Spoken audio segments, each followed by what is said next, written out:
which just simply means that I've passed all the classes. I've taken the qualifying exams, the written and the oral, passed those, and I'm in that ugly phase called the dissertation. Okay? So this is really, to be perfectly honest with you, is not my area at all. I do have a master's in communication, but this topic kind of fell in my lap. My PhD will come from instructional technology, which is totally unrelated, but privilege and prejudice's impact from the college classroom is what we're going to talk about today. So I'm going to whip through some of these slides, and my timekeeper, let me know when I pass 4 minutes. 4 and 4, okay, just so I can have enough time, okay? So I'm going to whip through some of these just for the sake of time. But just know that we bring our classroom experiences, or we bring ourselves in that classroom, and whatever experience we have is going to actually show. So we're going to be able to talk about things that might make us feel uncomfortable today, but that's okay because we're going to work through those. And then we'll talk about the privilege walk. How many have heard of the privilege walk? Only a couple. Oh, great. So I have a great audience. Great. Okay, so we'll talk about what that actually looks like. And then just know that, like I said before, if you're a minority, you have that background where you've been, someone has discriminated against you, or you have that experience where someone has been prejudiced against you, but we do it unknowingly, even as minorities. And at the end, if we have time, we'll take a quiz. All of this is online. I tried to go paperless. It didn't work out because I still had handouts. But this presentation itself is online. Okay, so if you go to this website, and all of this is case sensitive, KBBSG, all that is in cap, and then T is lowercase. So you can get this entire presentation online. Okay, so let's get into some definitions. As far as privilege is concerned, it's when you have or can enjoy an advantage over others. When you can enjoy an advantage over others, or you have that advantage over another group, okay? And then also being free from certain obligations or liabilities. When we talk about character, we'll talk later about how we want our privilege to influence our character, okay? But we'll get into that later. But character is this, these are all operational definitions, so this is not going to look the same if you go to dictionary.com, okay? But how you treat others who can do nothing for you. So think about that homeless person on the street, or a small child, or something like that. People who can do nothing for you, then you can really see what type of character you really have. And then prejudice. When you form an opinion beforehand without reasonable thought, it's usually unfavorable, but sometimes it can be favorable. So there are some occasions where it can be favorable, when you're just simply prejudging someone or prejudging a situation. And then discrimination takes it a step further. So discrimination is separate from being prejudice. Sometimes we try and put those together or intertwine them together, but they're definitely something that's separate and different. Okay? So this is when you're being partial to someone, or you're denying someone access to something. Okay, so you're taking it a step further than just prejudging them or a situation. So here are some things that we actually discriminate against. Overweight people, short people, particularly men, people that aren't attractive, and I didn't dress these words up by design, okay? People who have acne on their face, we prejudge that. Bald or short-haired women, we prejudge that. Outspoken women, if you have a wide nose as a woman, we prejudge that. If you have a flat chest as a woman, we prejudge that. Quiet people, instead of us looking at them as being observant, we think they're sneaky. And that's not necessarily true. They could just be quiet, okay?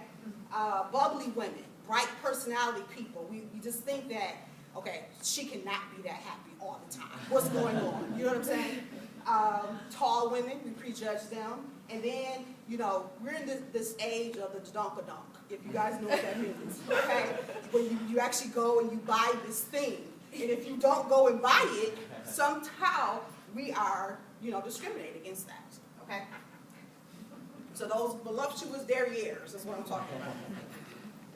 We're that Kim Kardashian, phase. Okay? So here are the research that's behind all of this. The parallel constraint satisfaction theory. Okay? If you subtract a single piece of information, that is going to change your impression of that particular person or thing. Okay? So again, I'm whizzing through this because I want to get to an activity. A separate theory is developmental intergroup theory, where it talks about how if you examine stereotypes and prejudices and how they could be controlled among children. Okay? So I won't go through these questions, but you will definitely have access to this. But just why do we do it? Why do we discriminate against people? And then what happens? What does that actually look like? And here are some other questions that just relate to hiring practices and if you do like go to a restaurant and things like that. Okay, I'm going to whiz through these because this is what's in the handout. Okay.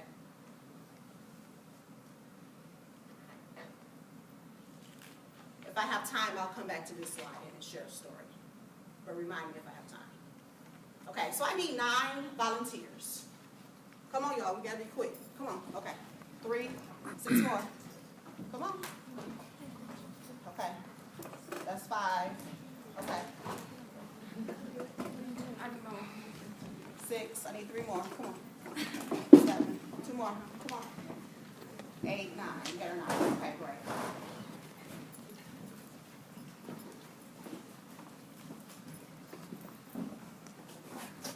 So because we don't have waste baskets, this is our waste basket. Okay? I need everyone to face this way in rows of 3. Rows of 3. Face this way. Rows of 3. You can count. Come on. You can count. Rows of 3.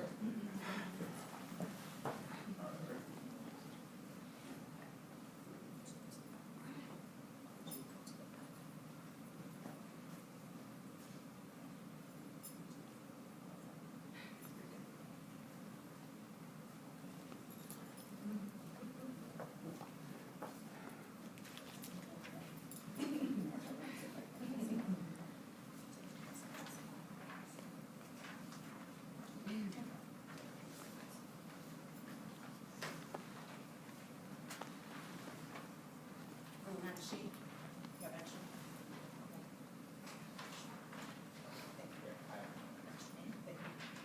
Okay. Your job is to get the ball it up. Ball it up. And your job is to get your ball into the basket. Yes. Well, I won't say. Your job is to get the ball into the basket.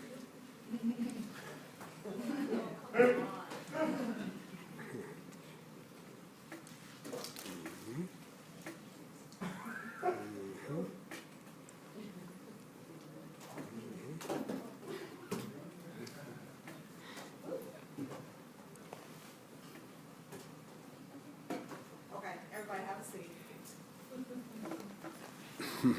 Okay. So, the people that were in the back, how did you feel? The people that were in the back, that back row, how did you feel? I don't know, I kind of was like, oh, the short people in the back, that's kind of like the normal thing. Oh, normal. Why did you say normal? Not normal, but just like I'm kind of always used to being short, like, I don't know. Someone's always obstructing your view. Yeah, Is that what someone you're always, saying? yeah, Okay. obstructing my view. Anybody else in the back? How did you feel? Front row. How did you feel? Who was in the front? How did you feel? Straightforward. No way. No. Okay. Yes. I mean, at first I was like, are you moving all the short people to the back? Maybe that's what you did. Okay. And so then, yeah, I was just kind of in front. Say it again. I didn't really like question it. Were you originally in the front? Yeah, I was. You were originally in the front. Okay. All right. That might be. Yeah. Okay. So The person who posed the question, I think it was you. What made you ask that question? I want to know what the rules were. You want to know what the rules are, okay? Because sometimes we don't care about rules. Sometimes we just simply, I'm going to make this basket. You know what I'm saying? Whatever that goal is in front of you, you're going to get that goal accomplished one way or another, okay? Some people don't even ask what the rules are. Some people just go in and say, by any means necessary, I'm going to make sure I get my basket. Okay, now you did something unique. Yeah. What did you do? I walked around. Why? No, before you walk, what did you do with the paper? Oh, I made it into an airplane. Okay, why? I don't know. Who said cheating? Someone said cheating? Why did you say, are you his friend? Yeah. Okay, you can say it. Okay. I don't want you to say it if you're not his friend. Go ahead. Okay, go ahead. Oh, well, he clearly says Watson on paper. He didn't know that though. He didn't know that. I don't think he was paying attention to the slide. Were you? Because I didn't say ball up immediately. Say it again. No, I just made it a paper, but I didn't. Okay. And then what made you walk over? I don't know. Just walk around. You just walked over. Okay. So you like it. So you like a challenge. Yeah. I'm gonna be different, but I'm still gonna make the basket. Gotcha. I understand. Okay. Because we have all types that are in our college classroom. Think about it. Okay. So here's our last. How much time do I have, Joe? 3.5 minutes. Oh gosh. Okay.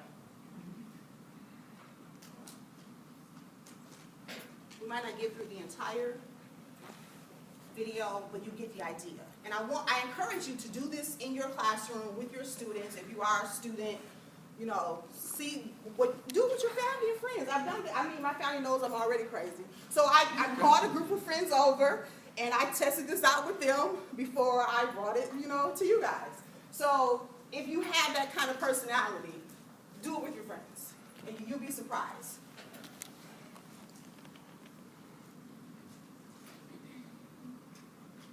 Is this touchscreen? Oh, you can't see it.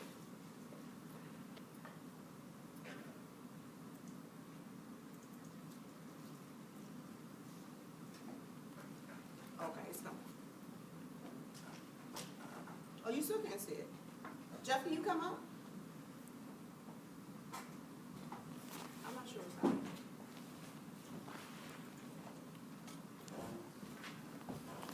Click on this, open it up. This screen is showing. Over here. Where does it come up? Oh. No, I think it's on. Would you like to pet Potato? You know, I'm not really a cat person. You know, I never knew how much I loved cats until I met this precious angel. Oh, sorry, that's Potato's spot. Your cat has a spot? Sure, I was just keeping it warm for him. Some people are born into families